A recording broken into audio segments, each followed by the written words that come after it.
జై ప్రకృతి SPY new course technology new course I technology శిక్షణ తరగతులు జరుగుతున్నాయి. ఈ 2025 సంవత్సరంలో ప్రకృతి తపస్సు శిక్షణ తరగతులు జరుగుతున్నాయి. ఈ శిక్షణ తరగతిలో చక్కటి జ్ఞానము, ధ్యానము, యోగా, అమృతాహారము, మౌనము ఇవన్నీ మన శిక్షణ తరగతిలో 3 రోజుల శిక్షణ తరగతులు, 5 రోజుల శిక్షణ తరగతులు జరుగుతుంటాయి. మనము ప్రతి ఒక్కరూ ఆరోగ్యంగా జీవించాలంటే, ఆనందంగా జీవించాలంటే, సంపూర్ణంగా ఆరోగ్యంగా ఉండాలంటే ప్రతి మనిషి యోగా అనేది కంపల్సరీ. ఇప్పుడున్న బిజీ షెడ్యూల్ టైంలో ప్రతి ఒక్కరు వ్యాపారంలో రంగంలో కానీ, ఉద్యోగ రంగంలో కానీ, ఇంట్లో కుటుంబంలో ఉండటంలో కానీ మనం చాలా వెనకబడిపోతున్నాం. ఆరోగ్యపరంగా, మానసికంగా కానీ, శారీరకంగా నొప్పులతో కానీ, బీపీతో కానీ, షుగర్తో కానీ, థైరాయిడ్ అన్ని రకాల జబ్బులతో మనం ఇప్పుడు తొందర అటాక్ అవుతున్నాయి. కాబట్టి మనం ఇంట్లో చేసుకుంటాం సాధన ప్రతి ఒక్కరు, కానీ అది సాటిపోవట్లేదు యోగా.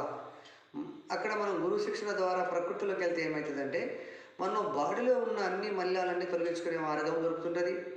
మన బాడీలో అందే మినరల్స్, ప్రోటీన్స్, విటమిన్స్ అందే అవకాశం దొరుకుతుంటుంది. మనకు మనశ్శాంతి అక్కడ దొరుకుతుంటుంది. జ్ఞానం దొరకడం ద్వారా, సాధన దొరకడం ద్వారా ఎక్కువ సాధన పెంచుకునే అవకాశం దొరుకుతుంది. గురువు అక్కడ మనకు శిక్షణ, మీకు సమయం ఉన్నది కాబట్టి అక్కడ కేటాయించారు కాబట్టి మీరు అక్కడే ఉంటారు కాబట్టి గురువు ద్వారా ఉంటారు కాబట్టి ఆ 3 రోజులు 5 రోజులలో జ్ఞానము, సాధన మీకు పరిపక్తి చెంది అద్భుతంగా మీరు ఒక 1 year వరకు రీఛార్జ్ చేసుకున్నట్టే ఉంటుంది. ఒకసారి ప్రకృతిలోకి వెళ్ళిన తర్వాత 3 రోజులు కానీ 5 రోజులు కానీ శిక్షణలో ఉంటే ఒక 1 year దాకా నీ బాడీ రీఛార్జ్ అవుతుంది. బాడీలో ఉన్న మలినాలను తొలగి సంపూర్ణంగా ఉంటారు.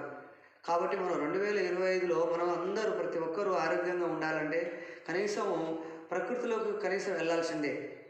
నేనేమండి పర్వాలేదు, ఇంటికాడనే ఉంటున్నాను, నిత్యము ఆహార నియమాలు పాటిస్తున్నాను, నిత్యము ఇంటికాడనే ప్రాణాయామ, యోగా, ధ్యానం చేసుకుంటున్నా అంటే అవి సరిపోవు.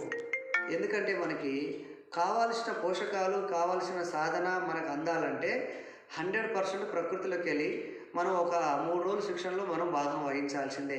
అప్పుడు మాత్రమే మన బాడీ సెట్ అవుతుంది. అన్ని రకాల జబ్బులు తొలగించుకుంటాము, ఆరోగ్యంగా జీవిస్తాం. కాబట్టి జనవరిలో మనము కంపల్సరీ ఈ శిక్షణలో మనం పాల్గొని అందరూ బాగుండాలనేది మా యొక్క ఎస్పీవై. కాబట్టి అందరికీ మేలు జరగాలి, అందరికీ శుభం జరగాలి. ఈ యొక్క అవకాశాన్ని ఉపయోగించుకోండి. జై గురుదేవ్.